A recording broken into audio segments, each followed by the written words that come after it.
দুনিয়ার মানুষ ওই সময়ের কথা, মৃত্যুর সময়ের অভিব্যক্তি, মৃত্যুর সময়ের দৃশ্যগুলো যদি মানুষ ব্যক্ত করতে পারত, তাহলে দুনিয়াতে ঈমান বিল গায়েব না দেখে না শুনে বিশ্বাস করার যে ফজিলত, এই ব্যাপারটা থাকতো না।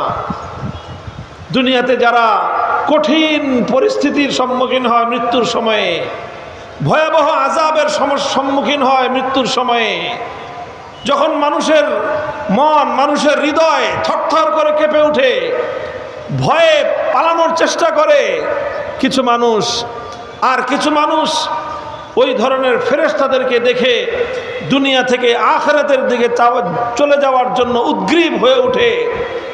সে তার প্রাণ চঞ্চল হয়ে ওঠে যে এই কষ্টের দুনিয়ায় না থেকে এই নুরানি ফেরেশতাদের সাথে আমি জান্নাতের পথে যাত্রা করব, সে অস্থির হয়ে ওঠে। তো এই দুই শ্রেণীর মানুষ হয় দুনিয়াতে। এই ঘটনাগুলো মৃত্যুর আগেই মানুষের সাথে ঘটতে থাকে, কিন্তু মানুষ এটা বলতে পারে না। কেন বলতে পারে না?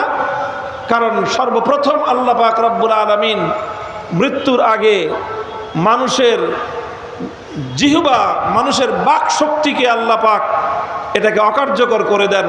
কথা বলার শক্তি আর থাকে না, দেখতে থাকে, বুঝতে থাকে।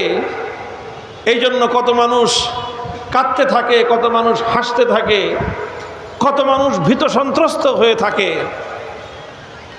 মুহতারাম হাজিরিন, যাই হোক, আমি বলছিলাম এই যে কথা, যারা বলবে আল্লাহ আমার রব, দ্বিতীয় হলো শুধু রব বললাম, একবার বললাম, স্বীকার করলাম, স্বীকৃতি দিলাম, এরপরে আবার অবস্থা একটু বেগতিক দেখলেই পল্টি দিলাম, এই কথায় এই ইমানে চলবে না। কচু পাতার পানির ইমান দিয়ে চলবে না।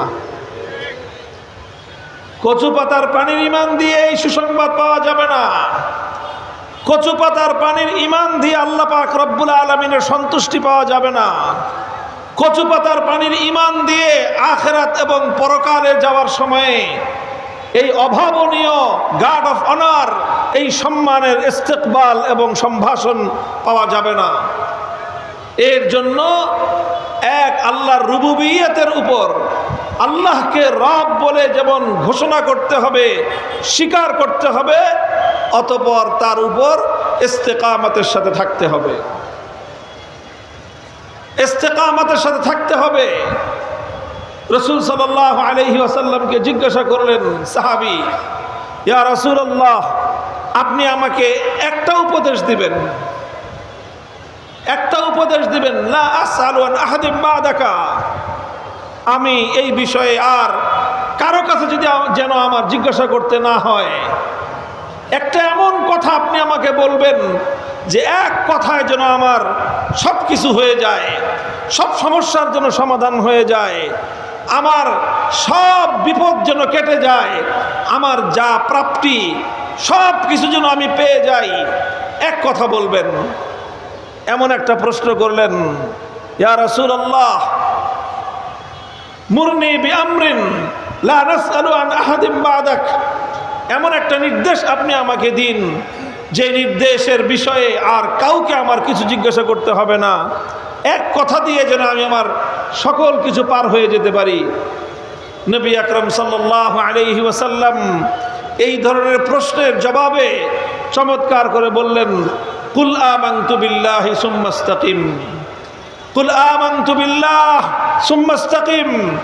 আল্লাহ নবী বললেন যে ঠিক আছে, তোমাকে একটা কথাই বলবো, দ্বিতীয় কথা বলতে হবে না।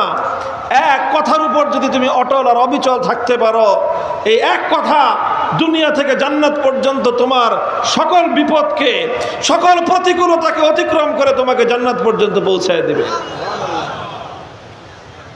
কি কথা বলেন? কুল আমানতু বিল্লাহি সুম্মা ইসতাকিম, তুমি বলো যে আমি আল্লাহর উপর ঈমান আনলাম, এরপরে সুম্মা ইসতাকিম, তুমি ইস্তেকামতের সাথে থাকো।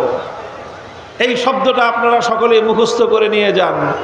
ছোট্ট একটা শব্দ, আরবি শব্দ ইস্তেকামত। কি শব্দ বলেন? ইস্তেকামত বলেন। ইস্তেকামত শব্দ, ইস্তেকামত অনেক বড় কথা, ইস্তেকামত অনেক বড় ফজিলতের কথা। ইস্তেকামত এটা অনেক বড় আল্লাহ পাকের দান।